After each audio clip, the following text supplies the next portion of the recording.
Pemirsa, warga di Ngawi, Jawa Timur digegerkan dengan penemuan jenazah wanita di dalam koper yang dibuang di parit area pembuangan sampah.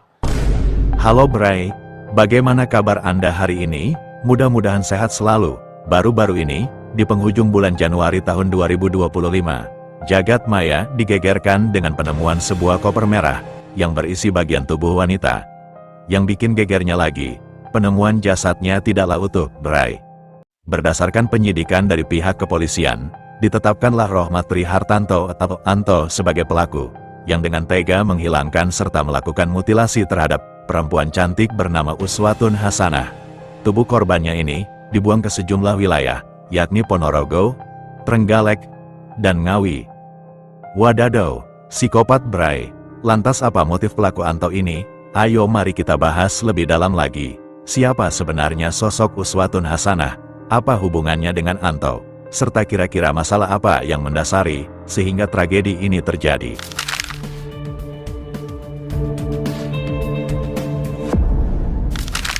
Uswatun Hasanah, dipanggil Ana, perempuan cantik berumur 29 tahun, kelahiran Blitar, Jawa Tengah.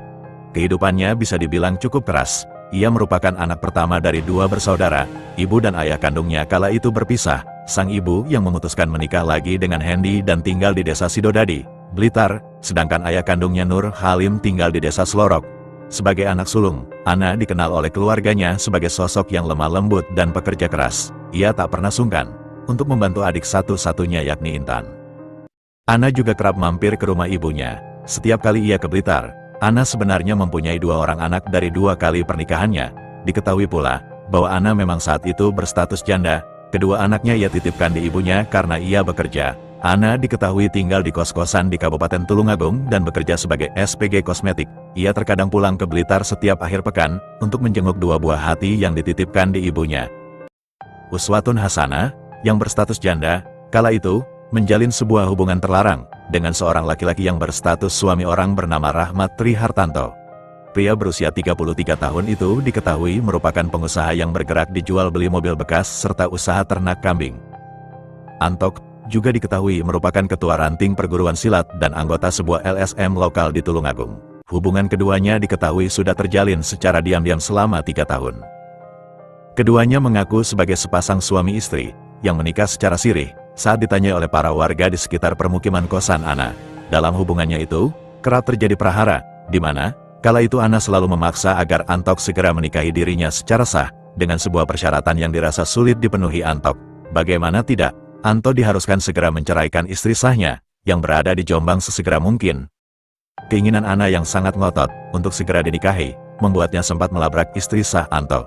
Namun, kembali Anto tidak bisa langsung mengabulkan permintaan Ana dengan cepat. Ia meminta agar Ana untuk bersabar, sampai memang waktunya sudah pas, untuk menceraikan istrinya itu. Ana makin dibuat naik pitam, tak kala ia mengetahui. Ternyata, Antok belakangan ini memiliki anak kedua dengan istri sahnya. Tambah terbakar api cemburulah si Ana. Kemarahannya itu membuatnya mengucapkan umpatan sumpah serapah terhadap anak kandung Anto. Ana menyumpahi anak Anto kelak nantinya akan menjadi seorang PSK. Pernah juga, Ana meminta Antok untuk menghilangkan nyawa anak keduanya itu. Anto yang mendengar itu tersinggung dan sakit hati. Ia memendam rasa dendam kepada Ana, hingga akhirnya terfikir sebuah rencana untuk menghilangkan nyawa si Ana, agar rumah tangganya tidak ada lagi yang mengganggu. Akhirnya pada tanggal 19 Januari tahun 2025, Antok melancarkan rencananya dengan mengajak Ana untuk saling bertemu. Ana yang tanpa rasa curiga sama sekali, ya setuju-setuju saja, dibawalah Uswatun Hasanah atau Ana ini ke salah satu hotel yang berlokasi di Kediri, tepatnya di Hotel Adi Surya dengan nomor kamar 301. Di dalam kamar itulah Antok melakukan aksinya sekitar pukul 22 malam. Awalnya, sempat terjadi percekcokan antara Ana dan Antok, yang berakhir dengan tindakan dicekiknya leher Ana, hingga merenggut nyawanya. Setelah melakukan aksinya, pelaku Antok merasa kebingungan lantas, ia kemudian menghubungi saudaranya yang berinisial MAM sekitar pukul 23.30 waktu Indonesia Barat. Dia meminta dijemput dan diantar ke rumahnya, untuk mengambil koper merah, di desa Gombang, Tulungagung. Antok kemudian mengambil koper merah, tali pramuka dan kantong kresek hitam. Barang-barang itu kemudian dibawa kembali ke hotel. Dalam perjalanan menuju hotel, Antok juga menyempatkan singgah di minimarket di daerah Kediri untuk membeli sebuah pisau buah yang digunakan untuk memutilasi jasad korbannya. tanggal 20 Januari tahun 2025 sekitar pukul 1.30 waktu Indonesia Barat, akhirnya Antok sampai kembali ke hotel. Awalnya, korban akan dimasukkan utuh di koper, tapi karena tidak muat, akhirnya korban dibagi menjadi beberapa bagian. Diawali kelapa korban, namun ternyata upayanya belum cukup. Lantas kemudian, pelaku memisahkan lagi tubuh Ana dari kaki kiri sampai batas paha. Kurang lebih hampir 5 jam ia melakukan aksinya. Setelah dirasa cukup, tersangka kemudian meminta agar MAM menjemputnya lagi, sekitar pukul 5 waktu Indonesia Barat. Dari CCTV hotel, terpantau Antok selepas melakukan aksinya, membawa koper berisi tubuh Ana ke dalam mobil dengan terlihat MAM duduk di kursi.